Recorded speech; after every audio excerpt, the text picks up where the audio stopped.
दाय आदिकवये मुह्यन्ति यं सूरयः तेजो वारिमृदां यथा विनिमयो यत्र त्रिसर्गो मृषा धाम्ना स्वेन सदा निरस्तकुहकम् सत्यं परं धीमहि निगमकल्पतरोर्गलितं फलं शुकमुखादमृतद्रवसंयुतं पिबत भागवतं रसमालयम् मुहुरहो रसिकाः भुवि भावुकाः दारिद्र्यदुःखज्वरदाहितानां मायापिशाचीपरिमर्दितानां संसारसिन्धौ परिपातितानां क्षेमाय वै भागवतं प्रगर्जति साङ्केत्यं पारिहास्यं वा स्तोभं हेलनमेव वा वैकुण्ठनामग्रहणम् अशेषाघहरं विदुः श्रीगुरुभ्यो नमः हरिः ओम्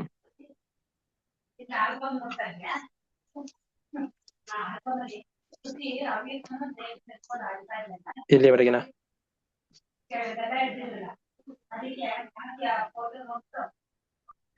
ಪಾಠದಲ್ಲಿ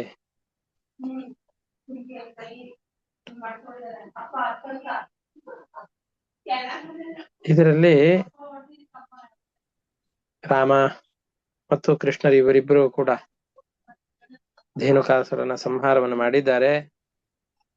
ಈಗ ಕೃಷ್ಣ ಮಾತ್ರ ಕಾಲಿಯ ಮರ್ದನಕ್ಕೋಸ್ಕರ ಅಂತ ಯಮುನಾ ನದಿಯ ತೀರಕ್ಕೆ ಬಂದಿದ್ದಾನೆ.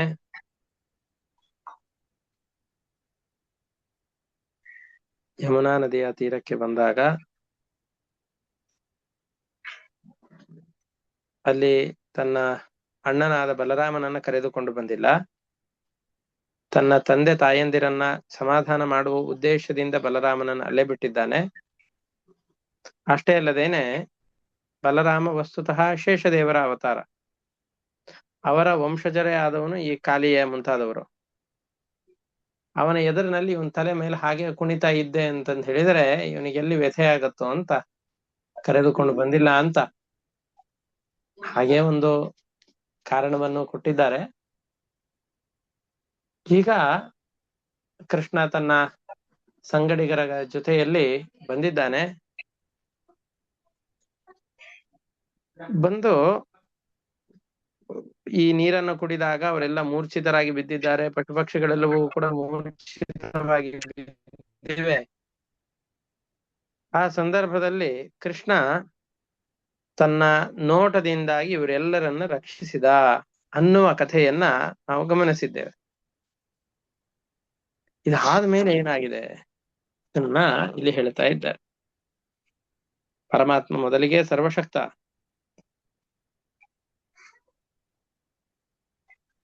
ಶುಕಾಚಾರ್ಯ ಹೇಳ್ತಾ ಇದ್ದಾರೆ, ಕೃಷ್ಣ ಮೃಗದ ಸಂಪರ್ಕದಿಂದ, ಕೃಷ್ಣ ಸರ್ಪ, ಕಾಲಿಂಗ ಅಂತಂದ್ರೆ ಕೃಷ್ಣ ಸರ್ಪ, ಆ ಕೃಷ್ಣ ಸರ್ಪದ ಸಂಪರ್ಕದಿಂದ ಈ ಯಮುನೆಯ ನದಿಯ ನೀರೆಲ್ಲ ಬಹಳ ವಿಷದಿಂದ ದೂಷಿತವಾಗಿ ಹೋಗಿದೆ. ಅದನ್ನು ನೋಡಿ ಅದು ಪರಿಶುದ್ಧವಾಗಬೇಕು, ಅದರಲ್ಲಿ ನೈರ್ಮಲ್ಯ ಬರಬೇಕು ಎಂಬ ಉದ್ದೇಶದಿಂದ ಕೃಷ್ಣ ಆ ಕೃಷ್ಣ ಸರ್ಪವನ್ನ ಆ ಸ್ಥಳದಿಂದ ರಮಣಕ ಅಂತ ಒಂದು ದ್ವೀಪ ಇದೆ, ಆ ದ್ವೀಪಕ್ಕೆ ಕಳಿಸಿದ ಅಂತ ಶುಕಾಚಾರ್ಯ ಇಷ್ಟು ಕಥೆಯನ್ನ ತುಂಬಾ ಸಂಕ್ಷಿಪ್ತವಾಗಿ ಹೇಳಿ ಮುಗಿಸ್ಬಿಡ್ತಾರೆ.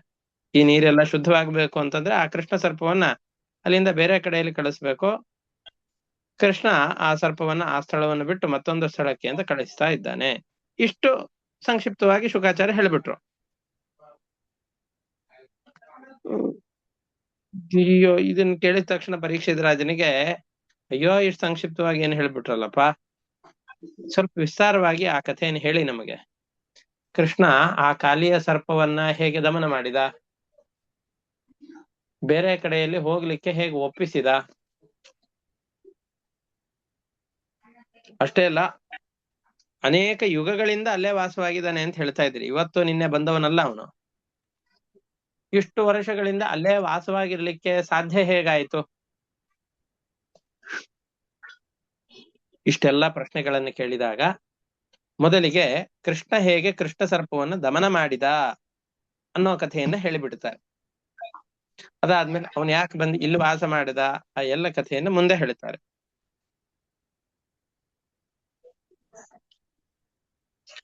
ಪರಮಾತ್ಮನ ಕಥೆಯನ್ನು ಹೇಳಿಕೆ ಅಂತ ಪ್ರಾರಂಭ ಮಾಡಿದ್ದೇವೆ. ಅದನ್ನ ತುಂಬಾ ಇಷ್ಟು ಸಂಕ್ಷಿಪ್ತವಾಗಿ ಹೇಳ್ಬಿಟ್ರೆ ನಮಗ ಅದರಿಂದ ಸಮಾಧಾನ ಆಗೋದಿಲ್ಲಪ್ಪ.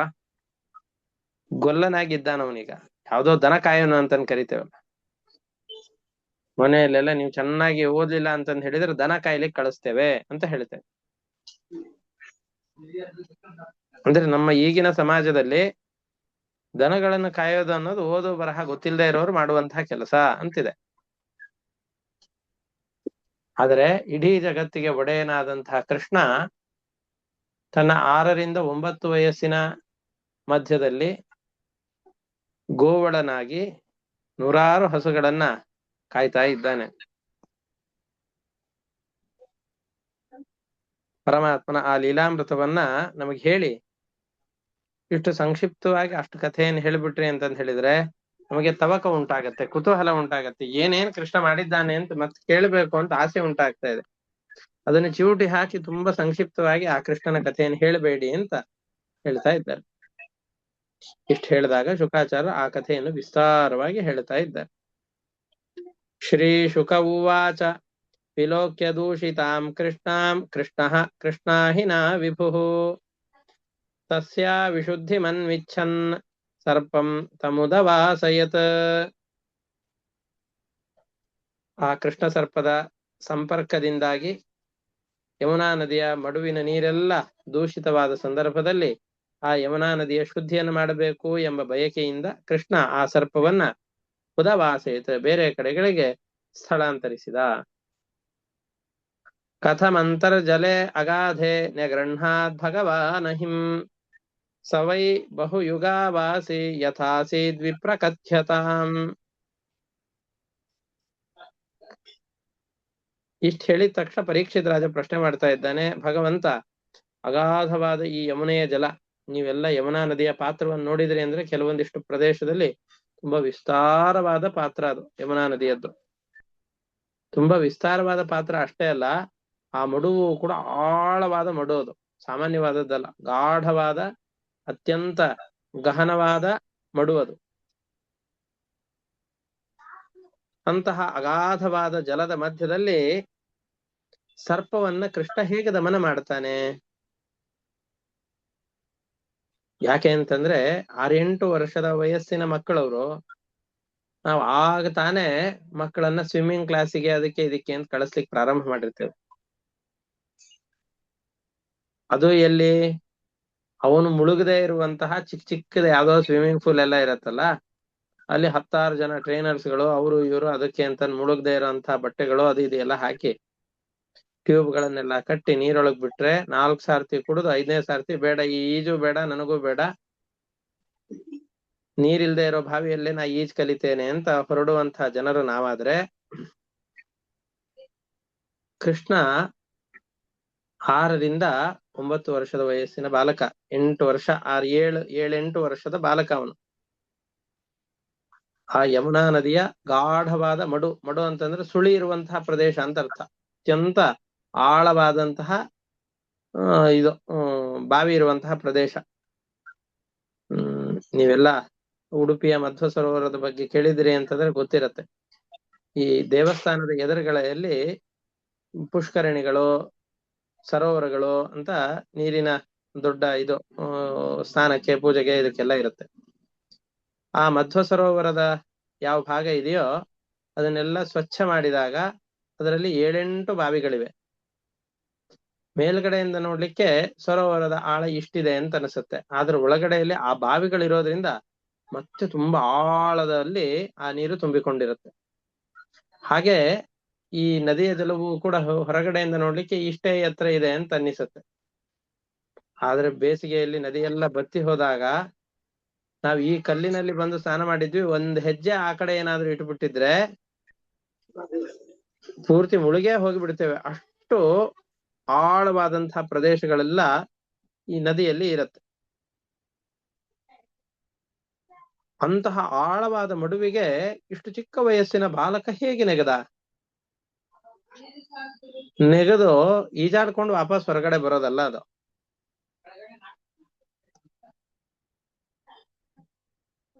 ಅಲ್ಲಿದ್ದಂತಹ ಸರ್ಪವನ್ನ ಹಿಡಿದು ಮರ್ದನ ಮಾಡೋದು. ಸುಮ್ಮನೆ ಈಜಿಕೊಂಡು ಬರೋದೇ ಅಷ್ಟು ಕಷ್ಟವಾದಂತಹ ಸಂದರ್ಭದಲ್ಲಿ ಕೃಷ್ಣ ಹೇಗೆ ಅಲ್ಲಿ ಕಾಲಿಯನನ್ನ ಮರ್ದಿಸಿದ. ಬ್ರಹ್ಮನ್ ಭಗವತಸ್ತಸ್ಯ ಭುಮ್ನಃ ಸ್ವಚ್ಛಂದ ವರ್ತಿನಃ ಗೋಪಾಲ ಉದಾರ ಚರಿತಂ ಕಹ ತೃಪ್ಯೇತ ಅಮೃತಂ ಜುಷನ್. ಈ ಅಮೃತದಂತಿರುವಂತಹ ಕೃಷ್ಣನ ಕಥೆಯನ್ನು ಕೇಳಿ ಯಾರಿಗೆ ತಾನೇ ತೃಪ್ತಿ ಆಗ್ಲಿಕ್ಕೆ ಸಾಧ್ಯ. ಮತ್ತಷ್ಟು ಹೊಸ ಹೊಸ ಕಥೆಗಳನ್ನು ಹೇಳಿ ಅಂತ ಅತೃಪ್ತರಾಗಿ ಇವರು ಮತ್ತೆ ಕೇಳ್ತಾ ಇದ್ದಾರೆ.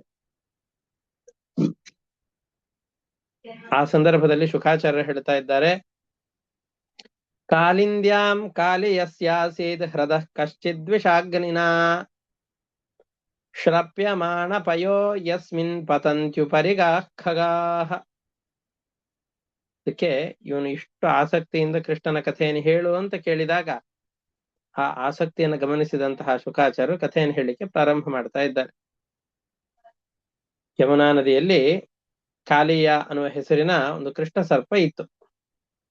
ಅದು ಒಂದು ಆಳವಾದ ಮಡು ಇತ್ತು. ಮಡು ಅಂತಂದು ಹೇಳಿದ್ರೆ ಆಳವಾದ ನದಿಯ ಮಧ್ಯದ ಒಂದು ಪ್ರದೇಶ, ನದಿಯಲ್ಲಿರುವಂತಹ ಒಂದು ಆಳವಾದಂತಹ ಪ್ರದೇಶ. ಅದರಲ್ಲಿ ಕಾಲಿಯ ಎಂಬಂತಹ ಕೃಷ್ಣ ಸರ್ಪ ಇತ್ತು.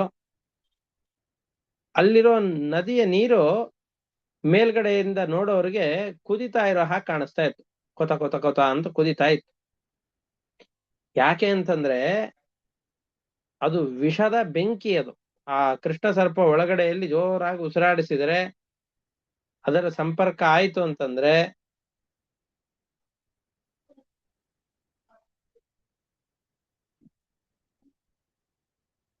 ಕೊತ ಕೊತ ಕೊತ ಅಂತ ಕುರಿತಾ ಇರುವಂತಹ ಈ ಜಂತುಗಳೇನಿದೆಯೋ ಅವು ಈ ಕುದಿಯುವಂತಹ ನೀರಿನ ಸಂಪರ್ಕಕ್ಕೆ ಯಾರ್ಯಾರು ಬರ್ತಾರ ಎಲ್ಲವೂ ಸತ್ತು ಹೋಗ್ಬಿಡತ್ತೆ.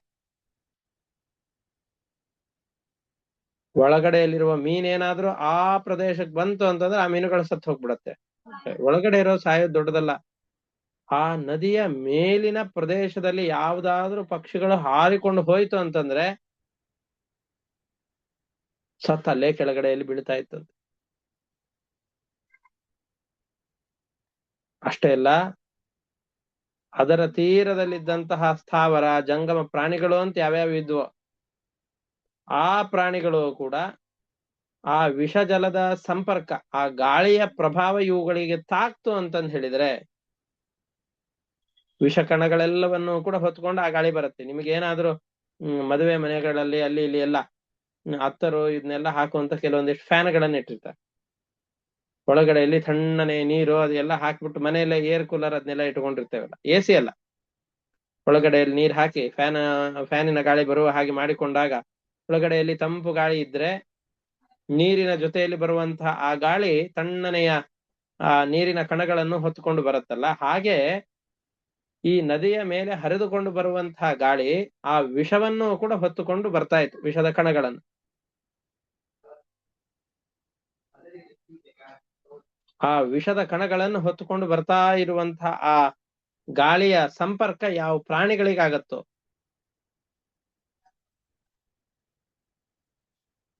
ಅವುಗಳನ್ನ ಬಲಿ ಪಡೀತಾ ಇತ್ತು ಆ ವಿಷದ ಗಾಳಿ. ಅಲ್ಲ, ಬೇರೆಯವ್ರು ಯಾರಾದ್ರೂ ಬಂದು ಹೊಡೆದ್ಕೊಂಡ್ ಹಾಕ್ಬಿಡ್ಬಾರ್ದೆ? ವಿಷ ಗಿಷ ಎಲ್ಲ ವಿಷದ ಪ್ರಾಣಿಗಳು ಅವು ಇವೆಲ್ಲ ಇವೆ.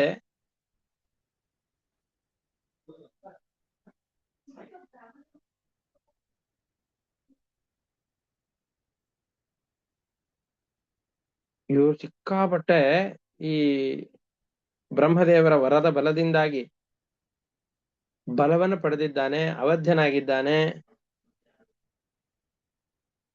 ಗರುಡ ದೇವರನ್ನು ಹೊರತುಪಡಿಸಿದರೆ ಬೇರೆ ಯಾರಿಗೂ ಇವರನ್ನು ತಡಿಲಿಕ್ಕೆ ಸಾಧ್ಯ ಇಲ್ಲ. ಗರುಡ ದೇವರನ್ನು ಹೊರತುಪಡಿಸಿದರೆ ಬೇರೆ ಯಾರಿಗೂ ಇವರನ್ನು ತಡೆಯುವಂತಹ ಸಾಮರ್ಥ್ಯವೇ ಇಲ್ಲ. ಬ್ರಹ್ಮದೇವರ ವರಬಲದಿಂದಾಗಿ ಅವಧ್ಯನೂ ಆಗಿದೆ. ಇಂತಹ ದುಷ್ಟರು ಯಾರಿದ್ದಾರೋ ಇಂತಹ ದುಷ್ಟರ ದಮನಕ್ಕೋಸ್ಕರ ಅಂತ ಕೃಷ್ಣ ಅವತಾರ ಮಾಡ್ತಾ ಇದ್ದಾನೆ. ಭಯಂಕರ ವೇಗ ಕೃಷ್ಣ.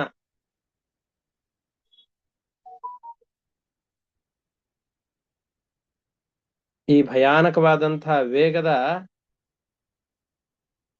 ಕೃಷ್ಣ ಏನಿದ್ದಾನೋ ಆ ವಿಷವೂ ಕೂಡ ಸಾಮಾನ್ಯವಾದದ್ದಲ್ಲ, ಹೇಳಿದೆವಲ್ಲ. ಇಡೀ ನದಿ ನೀರು ಕೆಟ್ಟಿದೆ ಅಂತ ತಿಳಿದುಕೊಂಡು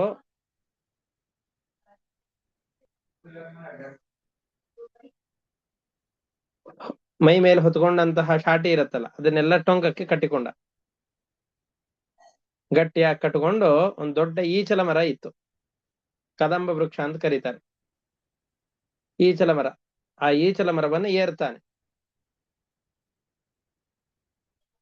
ಈ ಜಟ್ಟಿಗಳು ಕುಸ್ತಿಪಟುಗಳೆಲ್ಲ ಬರುವ ಸಂದರ್ಭದಲ್ಲಿ ಭುಜಗಳನ್ನು ತಟ್ಟಿಕೊಂಡು ಬರ್ತಾರಲ್ಲ, ಹಾಗೆ ಎರಡೂ ಭುಜಗಳನ್ನು ತಟ್ಟಿಕೊಂಡು ಎತ್ತರವಾದಂತಹ ವೃಕ್ಷದ ಸ್ಥಳದಿಂದ ಮಡುವಿನ ಮಧ್ಯದಲ್ಲಿ ಜೋರಾಗಿ ಧುಮುಕ್ತಾ ಇದ್ದಾರೆ.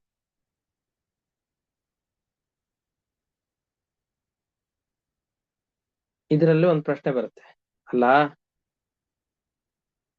ಆ ವಿಷದ ಗಾಳಿಯಿಂದ ಸುತ್ತಮುತ್ತಲಿರುವಂತಹ ಪ್ರಾಣಿಗಳು, ಪಕ್ಷಿಗಳು, ಮರಗಳು ಇವೆಲ್ಲ ಒಣಗಿ ಹೋಗಿರತ್ತೆ ಅಂತ ಕಥೆಯಲ್ಲಿ ಹೇಳ್ತಾರೆ. ಆದ್ರೆ ಈ ಈಚಲು ಮರ ಯಾಕೆ ಒಣಗಲಿಲ್ಲ? ಇದು ಸುಟ್ಟು ಬೂದಿ ಆಗ್ಬೇಕಾಗಿತ್ತಾನೆ. ಅದಕ್ಕೊಂದು ಕಾರಣವನ್ನು ಕೊಡ್ತಾರೆ. ಹಿಂದೆ ಒಂದು ಕಥೆ ಆಗಿತ್ತು. ಗರುಡನ ತಾಯಿ ವಿನತೆ ಅಂತ ಇದ್ಲು. ಗರುಡ ಇನ್ನು ಹುಟ್ಟಿರ್ಲಿಲ್ಲ, ಗರ್ಭದಲ್ಲಿಯೇ ಇದ್ದ.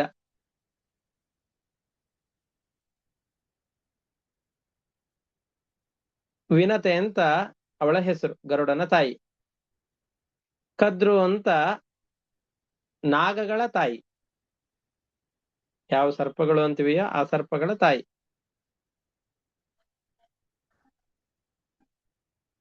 ವಿನತೆ ಮತ್ತು ಕದ್ರು ಇವರಿಬ್ರು ಇದ್ದಾರೆ.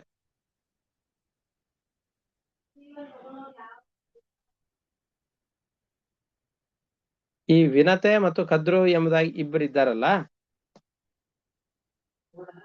ಇವರಿಬ್ಬರಲ್ಲೂ ಕೂಡ ಒಮ್ಮೆ ವಿವಾದ ಉಂಟಾಗತ್ತೆ.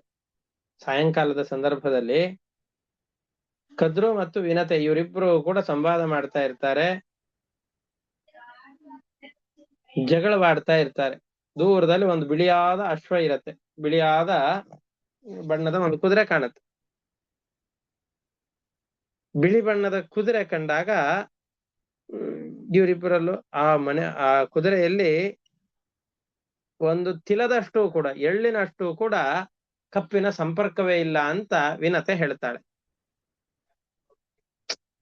ಇವರಿಬ್ರು ಯಾರು ಅಂತಂದ್ರೆ ಕಶ್ಯಪರ ಪತ್ನಿಯರೇ. ಕಶ್ಯಪ ಋಷಿಗಳು ಅಂತ ನಾವು ಕರಿತೇವಲ್ಲ, ಅದಿತಿಯ ದೇವತೆಗಳ ತಾಯಿಯಾದ ಅದಿತಿ, ಅವಳ ಪತಿ ಕಶ್ಯಪರು. ದಿತಿ, ದೈತ್ಯರ ತಾಯಿ ದಿತಿ, ಅವರ ಪತಿಯಾದವರು ಕಶ್ಯಪರೇ. ಆ ಕಶ್ಯಪರಿಗೆ ಅನೇಕ ಜನ ಪತ್ನಿಯರಲ್ಲಿ ಕದ್ರು ದೇವಿ ಮತ್ತು ವಿನತೆ ಇವರು ಕೂಡ ಸೇರಿಕೊಂಡಿದ್ದಾರೆ.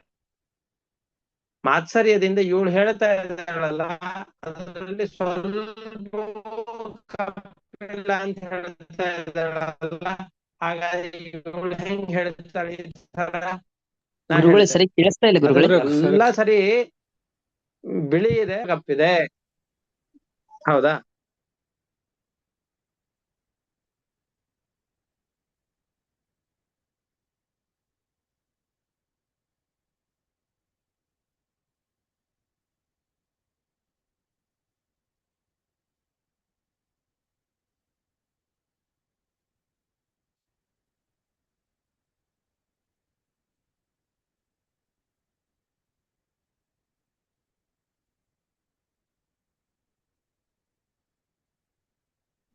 ಈಗ ಕೇಳಿಸ್ತಾ ಇದೆಯಾ?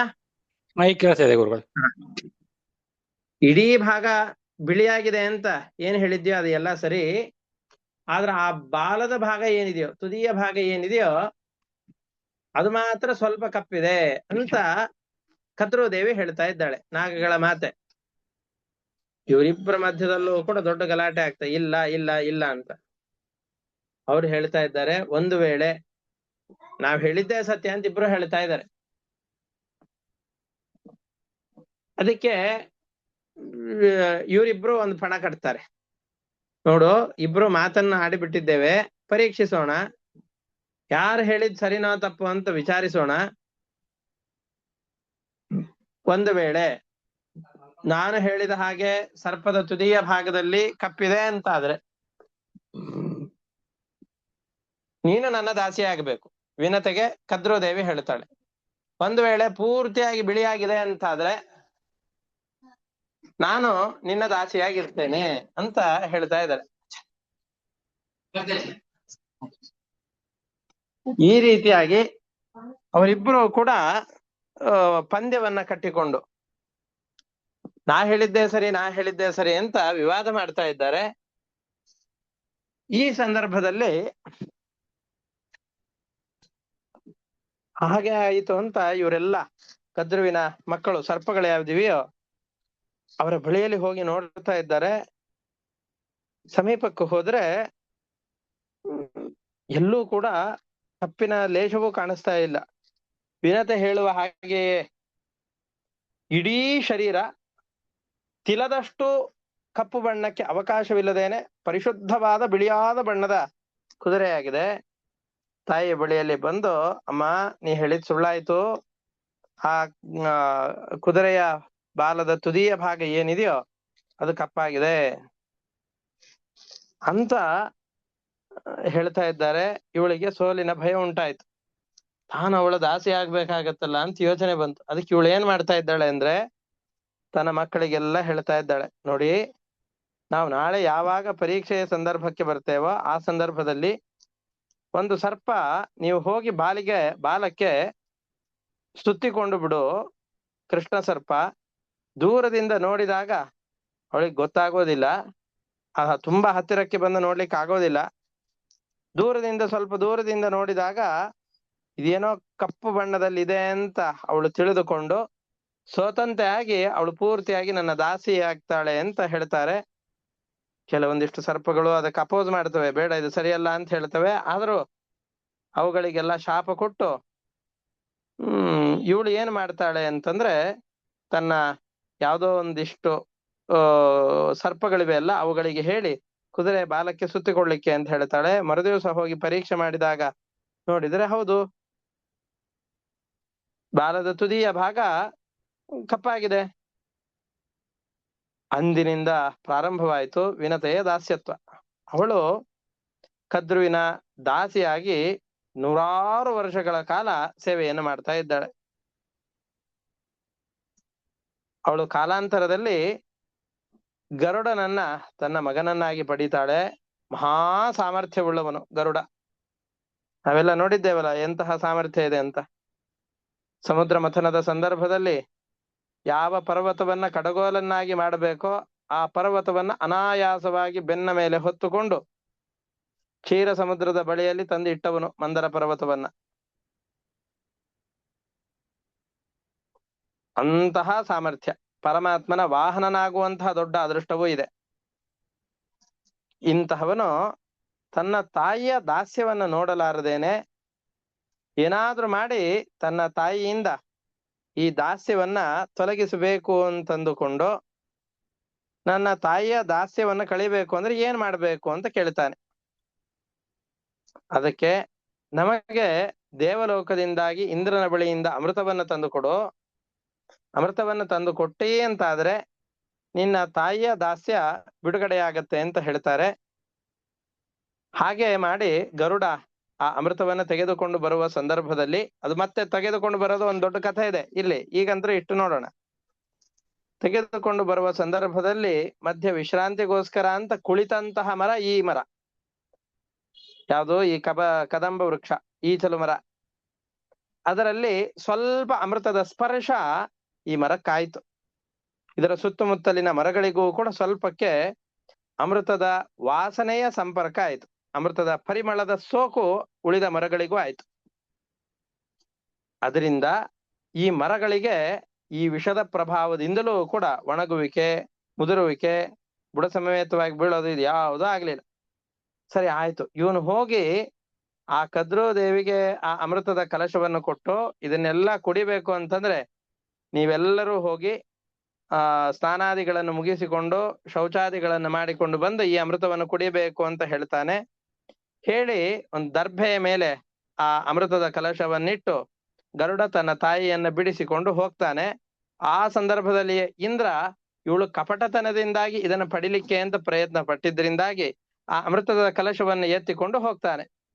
ಆ ಸಂದರ್ಭದಲ್ಲಿ ಸರ್ಪಗಳೆಲ್ಲವೂ ವೇಗವಾಗಿ ಬಂದು ನೋಡುತ್ತೆ, ಏನು ಇರೋದಿಲ್ಲ. ಈ ದರ್ಭೆಯ ಮೇಲೆ ಏನಾದ್ರೂ ಅಮೃತದ ಸೋಂಕು ಉಂಟಾಗಿರಬಹುದೋ ಎಂಬ ಕಾರಣದಿಂದಾಗಿ ಆ ದರ್ಭೆಯನ್ನ ಸರ್ಪಗಳೆಲ್ಲವೂ ಕೂಡ ನೆಕ್ಕತ್ವೆ. ಆ ಸಂದರ್ಭದಲ್ಲಿ ಅವುಗಳ ನಾಲಿಗೆ ಸೀಳಿ ಎರಡಾಯ್ತು ಅಂತ ಕೆಲವೊಂದಿಷ್ಟು ಈ ಕಥೆಗಳಲ್ಲಿ ಬರುತ್ತೆ. ಹೀಗೆ ಗರುಡ ತನ್ನ ತಾಯಿಯಾದ ವಿನತೆಯ ಕದ್ರೋದೇವಿಯ ಜೊತೆಯಲ್ಲಿದ್ದಂತಹ ದಾಸ್ಯ ಏನಿತ್ತು ಆ ದಾಸ್ಯವನ್ನ ಪರಿಹಾರ ಮಾಡಿದ ಎಂಬ ಈ ಕಾರಣದಿಂದಾಗಿ ಗರುಡನಿಗೆ ವೈನತೆಯ ಅನ್ನುವ ಹೆಸರು ಪ್ರಸಿದ್ಧವಾಯಿತು. ಅಂತಹ ಕದ್ರೋದೇವಿಗೋಸ್ಕರವಾಗಿ ವಿನತೆಯ ಮಗನಾದಂತಹ ಗರುಡ ಅಮೃತವನ್ನು ತರುವ ಸಂದರ್ಭದಲ್ಲಿ ಈ ಈಚಲದ ಮರದ ಮೇಲೆ ಅಮೃತದ ಕಲಶವನ್ನಿಟ್ಟು ಈ ಮಡುವಿನಲ್ಲಿ ಇದ್ದಂತಹ ಒಂದಿಷ್ಟು ಮೀನುಗಳನ್ನು ತಿಂದು ತನ್ನ ಹಸಿವನ್ನ ಆರಿಸಿಕೊಂಡು ದಣಿವಾರಿಸಿಕೊಂಡು ಹೊರಟ. ಹೀಗೆ ಗರುಡ ದೇವರ ಸಂಪರ್ಕ ಇರುವಂತಹ ವೃಕ್ಷ ಇದು. ಅಂದ್ರೆ ಗರುಡನ ಹೆಜ್ಜೆ ಗುರುತು ಈ ಮರದ ಮೇಲಿದೆ. ಅಮೃತದ ಒಂದು ಬಿಂದುವಿನ ಸ್ಪರ್ಶವೂ ಕೂಡ ಈ ಮರಕ್ಕೆ ಆಗಿರೋದ್ರಿಂದಾಗಿ ಈ ಮರಕ್ಕೆ ವಿಷದ ಬಾಧೆ ಇರ್ಲಿಲ್ಲ. ಇಂತಹ ಮರದ ಮೇಲಿನಿಂದ ಕೃಷ್ಣ ಹಾರ್ತಾ ಇದ್ದಾನೆ, ಜೋರಾಗಿ ಈ ಕಾಲಿಯ ಮಡುವಿನಲ್ಲಿ ಧುಮುಕ್ತಾ ಇದ್ದಾನೆ. ಕೃಷ್ಣ ಸಾಮಾನ್ಯರಾದಂಥವ್ರು ಜಿಗಿದ್ರೆ ಅಷ್ಟೇನು ಕ್ಷೋಭೆ ಆಗೋದಿಲ್ಲ. ಆದರೆ ಇಡೀ ಜಗನ್ನಿಯಾಮಕನಾದಂತಹ ಕೃಷ್ಣ ಆ ವೇಗದಿಂದಾಗಿ ಈ ಮಡುವಿನಲ್ಲಿ ಧುಮುಕಿದರೆ ಒಳಗಡೆಯಲ್ಲಿದ್ದಂತಹ ಸರ್ಪಕ್ಕೆ ಎದೆಯಲ್ಲಿ ಯಾರೋ ಒಣಕೆಯಿಂದ ಗುದ್ದಿದ ಹಾಗೆ, ಸುತ್ತಿಗೆಯಿಂದ ಹೊಡೆದ ಹಾಗೆ ಅಷ್ಟು ವ್ಯಥೆಯನ್ನು ಉಂಟು ಮಾಡಿತು. ಸರ್ಪಗಳೆಲ್ಲ ಬಹಳ ಕೋಪದಿಂದಾಗಿ ವಿಷದ ಫೂತ್ಕಾರವನ್ನು ಮಾಡ್ತಾ ಇದೆ. ಯಾರೋ ನಮ್ಮ ಈ ಪ್ರದೇಶಕ್ಕೆ ಬಂದಿದ್ದಾರೆ, ಅವರು ಸತ್ತು ಹೋಗ್ಬಿಡ್ಬೇಕು, ನಮ್ಮ ಪ್ರದೇಶಕ್ಕೆ ಬರ್ಲಿಕ್ಕೆ ಅವಕ್ಕೇನ್ ಧೈರ್ಯ ಅಂತ ಅಂದುಕೊಂಡು ಜೋರಾಗಿ ವಿಷದ ಜ್ವಾಲೆಗಳನ್ನ ತಮ್ಮ ಬಾಯಿಂದ ಹೊರಗಡೆಯಲ್ಲಿ ಹಾಕ್ತಾ ಇವೆ. ಮೊದಲಿಗೇನೆ ಸಾಮಾನ್ಯವಾಗಿಯೇನೆ ಆ ವಿಷದ ಸಂಪರ್ಕದಿಂದ ಇಡೀ ಮಡು ಎಲ್ಲ ಕುದಿತಾ ಇತ್ತು. ಇನ್ನೂ ಭಯಾನಕವಾಯಿತು.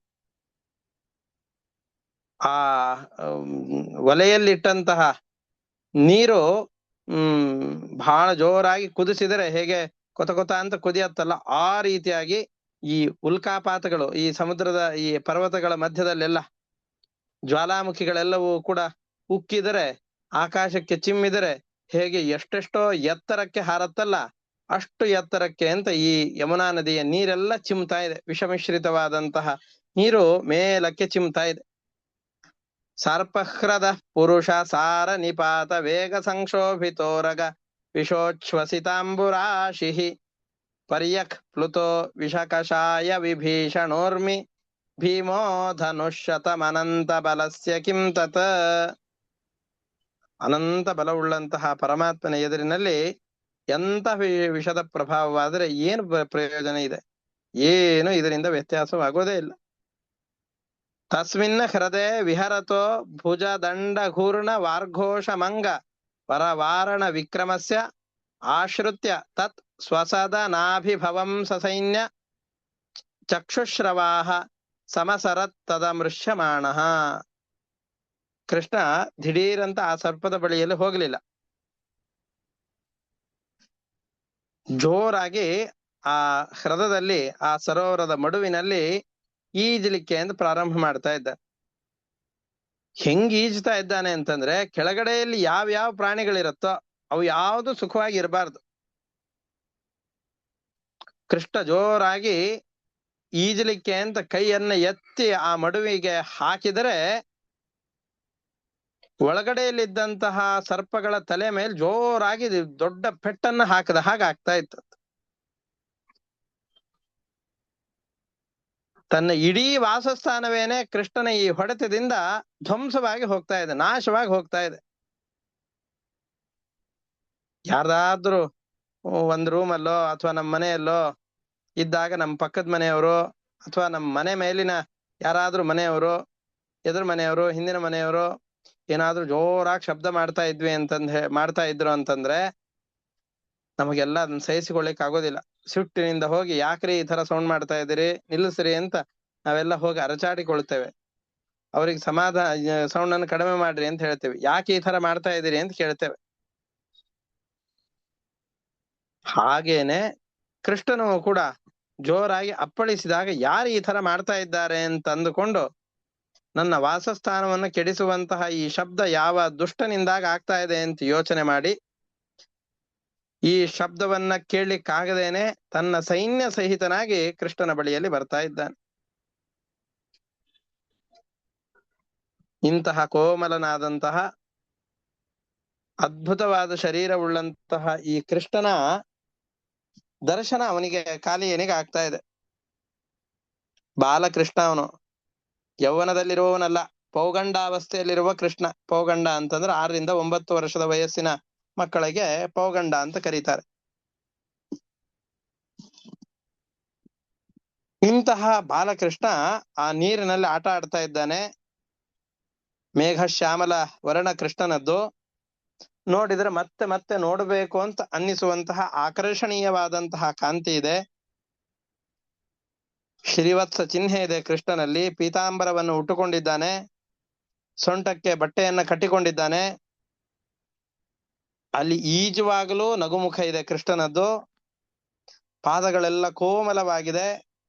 ಇಂತಹ ಬಾಲಕೃಷ್ಣ ಬಂದು ಯಾವುದೇ ಭಯ ಇಲ್ಲದೇನೆ, ಈ ಸರ್ಪ ಇದೆ ಅನ್ನುವ ಹೆದರಿಕೆ ಇಲ್ಲದೇನೆ, ನೋಡಿ ಆ ಬಾಲಕರಾದಂತಹ ಇವರು ಗೋಪಾಲಕರು ಆ ನೀರನ್ನು ಕುಡಿದಿದ್ದೇ ತಡ ದಡಕ್ಕೂ ಬರದಲಿಕ್ಕಾಗದೇನೆ ನೀರಿನಲ್ಲೇ ತಲೆ ತಿರ್ಕೊಂಡು ಬಿದ್ದಿದ್ರು.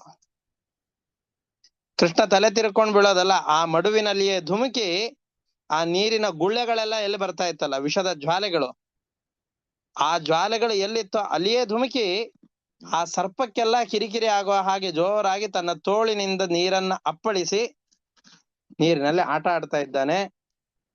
ಇದನ್ನು ಕಂಡು ಮತ್ತೂ ಸಿಟ್ಟು ಬಂತು.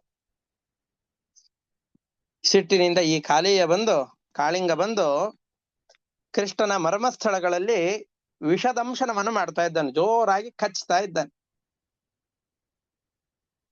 ಬೇರೆ ಯಾರಿಗಾದ್ರೂ ನೀರಿನ ಸಂಪರ್ಕ ಆದವರೇ ಮೂರ್ಛೆಗೊಂಡು ಹೋಗುವಾಗ ಕೃಷ್ಣನನ್ನ ಕಚ್ಚಿ ಇಡೀ ಶರೀರವನ್ನ ಸುತ್ತಿಕೊಳ್ತಾ ಇದ್ದಾನೆ.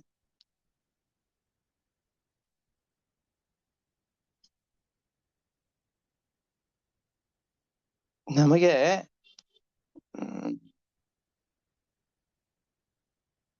ಈ ಕೃಷ್ಣನಿಗೆ ಕಾಲಿಯ ಸುತ್ತಿಕೊಳ್ತಾ ಇದ್ದಾನೆ. ಅಲ್ಲಿ ನಿಂತಹ ಗೋಪಾಲಕರಿಗೆಲ್ಲ ಏನ್ ಕಾಣಿಸ್ತು? ಕೃಷ್ಣನನ್ನ ಕಾಳಿಂಗ ಸರ್ಪ ಗಟ್ಟಿಯಾಗಿ ಸುತ್ತಿಕೊಂಡಿದೆ, ಕೃಷ್ಣನನ್ನ ಈ ಸರ್ಪ ಕಚ್ತಾ ಇದೆ. ಇದು ಇಷ್ಟೇ ಆ ಗೋಪಾಲಕರಿಗೆ ಕಂಡಿತು.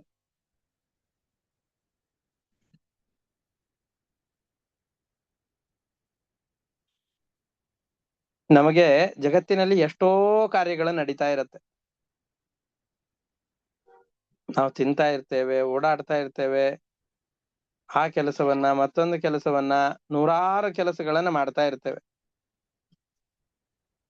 ಸಾವಿರಾರು ನೂರಾರು ಕೆಲಸಗಳು ನಮ್ಮ ಎದುರಿನಲ್ಲಿಯೇ ಆಗ್ತಾ ಇದ್ರು ಅಪ್ಪಿ ತಪ್ಪಿಯೂ ಪರಮಾತ್ಮನಿಂದ ಈ ಕೆಲಸಗಳು ಆಗ್ತಾ ಇವೆ ಅಂತ ಮನಸ್ಸಿನಲ್ಲಿ ಲವಲೇಶದಷ್ಟು ನಮ್ಮ ಮನಸ್ಸಿಗೆ ಬರೋದಿಲ್ಲ. ಅದು ಕಾರ್ಯಗಳೆಲ್ಲ ಭಗವಂತನಿಂದಲೇ ಆಗ್ತಾ ಇರುತ್ತೆ. ಆ ಕಾರ್ಯವನ್ನ ಪರಮಾತ್ಮ ಮಾಡ್ತಾ ಇದ್ದಾನೆ ಅಂತ ನಮಗೆಂದಿಗೂ ಮನಸ್ಸಿನಲ್ಲಿ ಕಾಣೋದೇ ಇಲ್ಲ. ಈ ಕಾಲಿಯನ ಒಳಗಡೆಯಲ್ಲಿ ನಿಂತು ಅವನು ಕಚ್ಚುವ ಹಾಗೆ ಮಾಡೋದು, ಸುತ್ತಿಕೊಳ್ಳುವ ಹಾಗೆ ಮಾಡೋದು, ಈ ಕಾರ್ಯವೂ ಕೂಡ ಕೃಷ್ಣನ ಬಲ ಇಲ್ಲದೆ ಹೋದ್ರೆ ಅವನಿಗೇನು ಮಾಡ್ಲಿಕ್ಕೆ ಸಾಧ್ಯ? ಆದ್ರೆ ನೋಡುವಂತಹ ಜನರಿಗೆಲ್ಲ ಏನು ಕಾಣುತ್ತೆ? ಕೃಷ್ಣನ ಶರೀರ ಕಾಲಿಯನಿಂದ ಸುತ್ತಕೊಂಡಿದೆ, ಕಾಲಿಯ ಬಂದು ಕೃಷ್ಣನನ್ನು ಜೋರಾಗಿ ಕಚ್ತಾ ಇದ್ದಾನೆ, ಇಷ್ಟೇ ಕಾಣುತ್ತೆ.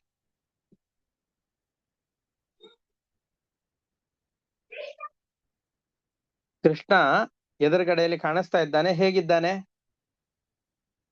ಕಾಲಿಯ ಸರ್ಪ ಕಚ್ತಾ ಇದೆ. ಇಡೀ ಶರೀರವನ್ನ ಪಾದದಿಂದ ಹಿಡಿದುಕೊಂಡು ಕಂಠದವರೆಗೂ ಕೃಷ್ಣನನ್ನ ಪೂರ್ತಿಯಾಗಿ ಆ ಸರ್ಪ ಸುತ್ತುಕೊಂಡಿದೆ. ತಮ್ಮ ಗೋಪಾಲಕರೆಲ್ಲರೂ ಕೂಡ ತಮ್ಮ ಜೀವನವನ್ನೇ, ತಮ್ಮ ಮನೆ, ಶರೀರ, ಸಂಪತ್ತು, ಮಕ್ಕಳು, ಹೆಂಡತಿ, ಮಕ್ಕಳು, ಸಂಪತ್ತು, ಧನ, ಧಾನ್ಯ, ಐಶ್ವರ್ಯ ಏನೇನಿದೆಯೋ ಪ್ರತಿಯೊಂದನ್ನೂ ಕೂಡ ಭಗವಂತನಿಗೆ ಪೂರ್ತಿಯಾಗಿ ಅರ್ಪಿಸಿಕೊಂಡವರವರು. ಯಾವ ಕೃಷ್ಣನಲ್ಲಿ ಅತಿಯಾದ ಪ್ರೀತಿಯನ್ನ ಮಾಡ್ತಾ ಇದ್ದಾರೋ ಇವರು, ಅಂತಹ ಕೃಷ್ಣ ಎದುರುಗಡೆಯಲ್ಲಿ ಈ ರೀತಿಯಾಗಿ ಕಾಲಿಯನಿಂದಾಗಿ ಸುತ್ತಲ್ಪಟ್ಟಾಗ ಮನಸ್ಸಿನಲ್ಲಿ ಬಹಳ ದುಃಖ ಆಗ್ತಾ ಇದೆ. ಆ ದುಃಖವನ್ನ ಅಭಿವ್ಯಕ್ತಿಗೊಳಿಸುವಂತಹ ಒಂದು ಕ್ರಿಯೆ ಏನು ಅಂದ್ರೆ ಕಣ್ಣೀರನ್ನು ಹಾಕೋದು. ಧಾರಾಕಾರವಾಗಿ ಕಣ್ಣೀರು ಬರ್ತಾ ಇದೆ,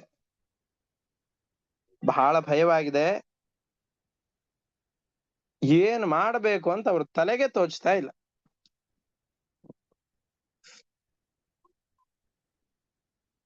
ಏನ್ ಮಾಡಬೇಕು ಅಂತ ಗೊತ್ತಾಗ್ತಾ ಇಲ್ಲ. ಜೋರಾಗಿ ಅಳ್ತಾ ಇದ್ದಾರೆ. ಬರೀ ಮನುಷ್ಯರಷ್ಟೇ ಅಲ್ಲ, ಹಸು, ಕರುಗಳು, ಎತ್ತು ದೂರದಲ್ಲಿ ನಿಂತಿವೆ, ಅಸಹಾಯಕರಾಗಿದ್ದಾರೆ. ಯಾವ ನದಿಯ ನೀರಿನಿಂದ ಇವರೆಲ್ಲ ಮೂರ್ಛಿತರಾಗಿ ಬಿದ್ದಾಗ ಕೃಷ್ಣನ ಕೃಪಾದೃಷ್ಟಿ ಮಾತ್ರದಿಂದಾಗಿ ಇವರೆಲ್ಲ ರಕ್ಷಿತರಾಗಿದ್ದಾರೋ ಆ ಕೃಷ್ಣನನ್ನೇ ಈ ಸರ್ಪ ಹಿಡಿದುಕೊಂಡಿದೆ ಅಂತ ಭ್ರಾಂತರಾಗಿದ್ದಾರೆ, ಭಯಗೊಂಡಿದ್ದಾರೆ, ಮನಸ್ಸಿನಲ್ಲಿ ವೇದನೆಯಾಗಿದೆ, ದುಃಖಿಸ್ತಾ ಇದ್ದಾರೆ, ಅಳುವ ಹಾಗೆ ನಿಲ್ತಾ ಇವೆ. ಇಲ್ಲಿ ಈ ತರ ಆಗ್ತಾ ಇದೆ. ಗೋಕುಲದಲ್ಲೆಲ್ಲ ಬಹಳ ದೊಡ್ಡ ಉತ್ಪಾತಗಳೆಲ್ಲ ಆಗುವ ಹಾಗೆ ಕಾಣಿಸ್ತಾ ಇದೆ.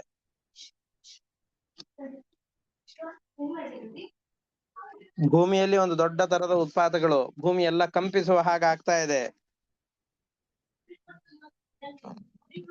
ಆಕಾಶದಲ್ಲೆಲ್ಲ ಕೆಟ್ಟ ಕೆಟ್ಟ ಧ್ವನಿಗಳು ಬರುವ ಹಾಗೆ ಕಾಣಿಸ್ತಾ ಇದೆ.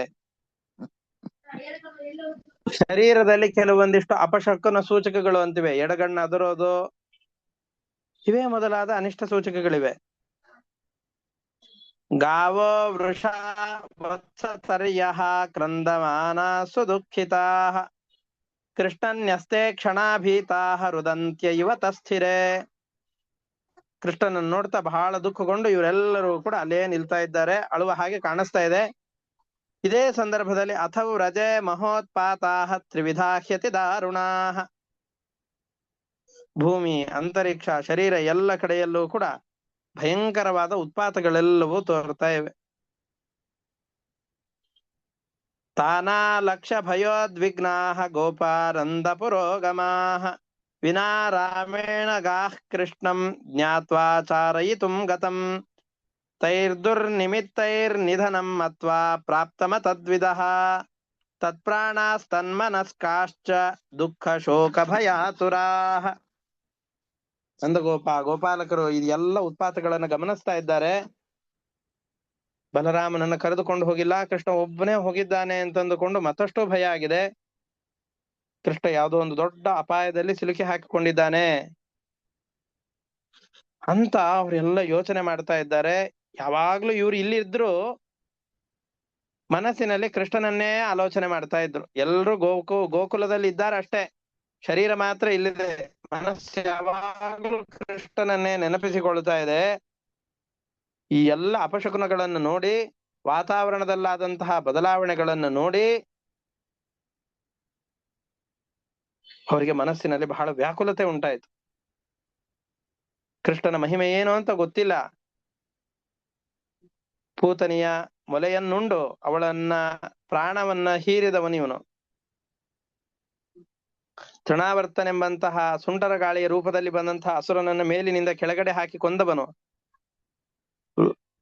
ವೃಷಭಾಸುರನನ್ನು ಕೊಂದವನು. ವತ್ಸಾಸುರನನ್ನ ಸಂಹಾರ ಮಾಡಿದ್ದಾನೆ. ಶಕಟಾಸುರನನ್ನ ನಾಶ ಮಾಡಿದ್ದಾನೆ. ದೊಡ್ಡದಾದಂತಹ ವೃಕ್ಷಗಳನ್ನ ಬೀಳಿಸಿ ಅದರಲ್ಲಿದ್ದಂತಹ ದೇವತೆಗಳನ್ನ ಶಾಪದಿಂದ ಉದ್ಧಾರ ಮಾಡಿದ್ದಾನೆ. ತಾಯಿಯ ಬಾಯಿಯಲ್ಲಿಯೇ ಬ್ರಹ್ಮಾಂಡವನ್ನು ತೋರಿಸಿದ್ದಾನೆ. ಅಂತಹ ಕೃಷ್ಣ ಇಲ್ಲಿಗೆ ಹೋದಾಗ ಕೃಷ್ಣನಿಗೆ ಏನೋ ಅಪಾಯವಾಗಿದೆ ಎಂಬಂತಹ ಭಾವನೆಯಿಂದ ಮುಗ್ಧವಾದ ಪ್ರಾಣಿಗಳೆಲ್ಲ ಹೇಗೆ ವರ್ತನೆ ಮಾಡುತ್ತೋ ಆ ರೀತಿಯಾಗಿ ವರ್ತನೆ ಮಾಡ್ತಾ ಇದ್ದಾರೆ. ಆಬಾಲ ವೃದ್ಧ ವನಿತಾ ಸರ್ವೇಂಗ ಪಶು ವೃತ್ತಯ ನಿರ್ಜಗ್ಮುಹು ಗೋಕುಲಾದ್ದೀನಾ ಕೃಷ್ಣ ದರ್ಶನ ಲಾಲಸಾಹ.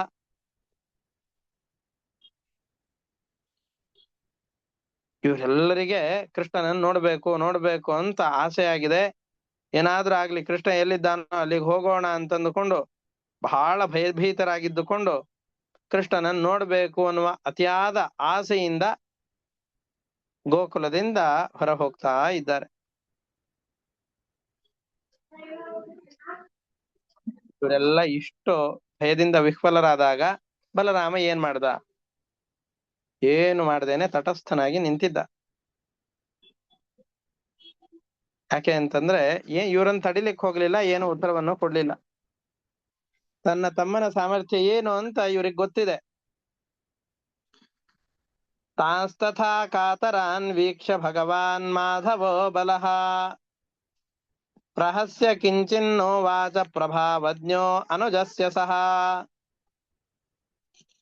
ಬಹಳ ಭಯದಿಂದ ಕಾತರನಾಗಿದ್ದಾನೆ ನಂದಗೋಪ, ಅವನ ತಾಯಿ ಯಶೋದೆ, ರೋಹಿಣಿ ಎಲ್ಲರೂ ಭಯಭೀತರಾಗಿದ್ದಾರೆ. ಗೋಪಾಲಕರು ಯಾರ್ಯಾರಿದ್ದಾರೋ ಪ್ರತಿಯೊಬ್ರು ಭಯದಿಂದ ಗಾಬರಿಯಾಗಿದ್ದಾರೆ. ಬಲರಾಮನು ಏನೇ ಹೇಳಿಲ್ಲ. ಇಷ್ಟು ಭಯಗೊಂಡವರಿಗೆ ಉಪದೇಶ ಕೊಡ್ಲಿಕ್ಕೆ ಹೋಗ್ಬಾರದು, ಸುಮ್ಮನೆ ಇದ್ದು ಬಿಡ್ಬೇಕು. ಏನ್ ಮಾಡ್ತಾರೋ ಮಾಡ್ಲಿ ಅಂತ ಒಂದ್ ಸ್ವಲ್ಪ ಟೈಮ್ ಅನ್ನು ಕೊಟ್ರೆ ತನ್ನಷ್ಟಕ್ಕೆ ತಾನೇ ಈ ಭಯ ಕಳಿಯತ್ತೆ ಅಂತ ಸುಮ್ಮನೆ ಇದ್ದಾರೆ. ತನ್ನ ತಮ್ಮನ ಸಾಮರ್ಥ್ಯ, ಕೃಷ್ಣನ ಸಾಮರ್ಥ್ಯ ಏನು ಅಂತ ಬಲರಾಮನಿಗೆ ಗೊತ್ತಿದೆ. ಶೇಷದೇವರ ಅವತಾರ ಅವರು. ಕೃಷ್ಣನ ಸಾಮರ್ಥ್ಯ ಏನು ಅಂತ ಅವ್ರಿಗೆ ಗೊತ್ತಿದೆ.